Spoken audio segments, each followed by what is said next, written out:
നരേന്ദ്രമോദിയുടെ ഏറ്റവും അടുത്ത ചങ്ങാതി പ്രസിഡന്റായി എത്തുന്നതോടെ അമേരിക്ക ചരിത്രത്തിൽ ഏറ്റവും വലിയ നാടുകടത്തൽ നടത്തുകയാണ്.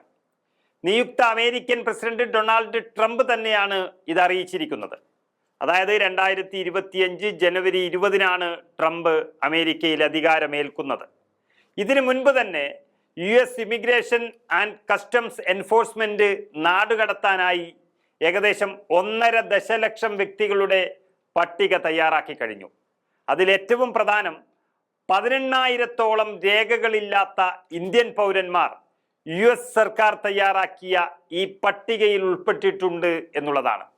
2024 നവംബറിൽ പുറത്തിറക്കിയ ICE ഡാറ്റ പ്രകാരം യുണൈറ്റഡ് സ്റ്റേറ്റിലെ തടങ്കലിൽ അല്ലാതെ നാടുകടത്തപ്പെടേണ്ടവരുടെ പട്ടികയിൽ 1.5 ദശലക്ഷം വ്യക്തികളാണുള്ളത്. അതിൽ 17,940 ഇന്ത്യക്കാരും ഉൾപ്പെടുന്നു. പ്യൂ റിസർച്ച് സെന്ററിന്റെ കണക്കുകൾ പ്രകാരം മെക്സിക്കോയ്ക്കും എൽ സാൽവഡോറിനും ശേഷം അനധികൃത കുടിയേറ്റക്കാരുടെ എണ്ണത്തിൽ 3ാമത്തെ വലിയ സംഖ്യ ഇന്ത്യക്കാരുടേതാണ്. US-ൽ ഇന്ത്യയിൽ നിന്ന് ഏകദേശം 7,25,000 അനധികൃത കുടിയേറ്റക്കാരുണ്ട് എന്നാണ് കണക്കുകൾ പറയുന്നത്.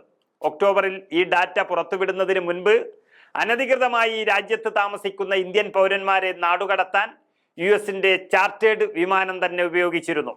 ഒക്ടോബർ 22-ാം തീയതി ഇന്ത്യയിലേക്ക് അയച്ച ആ വിമാനം ഇന്ത്യൻ സർക്കാരിന്റെ സഹകരണത്തോടെയാണ് സംഘടിപ്പിച്ചത് എന്ന് ആഭ്യന്തര സുരക്ഷാ വകുപ്പ് തന്നെ അറിയിക്കുകയും ചെയ്തിട്ടുണ്ട്. US-ലെ ആയിരക്കണക്കിന് രേഖകളില്ലാത്ത ഇന്ത്യക്കാർ രാജ്യത്ത് നിയമവിധേയമായി തുടരാനുള്ള വലിയ പരിശ്രമത്തിലാണിപ്പോൾ.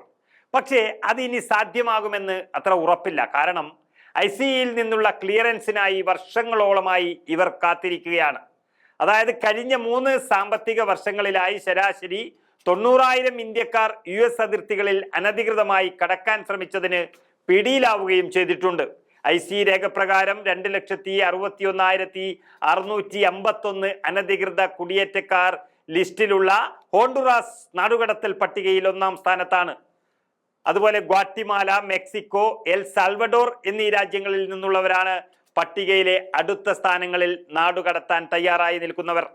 ഏതായാലും നരേന്ദ്രമോദിയുടെ ചങ്ങാതി ആദ്യം തന്നെ നൽകുന്ന സമ്മാനമായിരിക്കും കുടിയൊഴിപ്പിക്കൽ എന്നതിൽ സംശയമില്ല.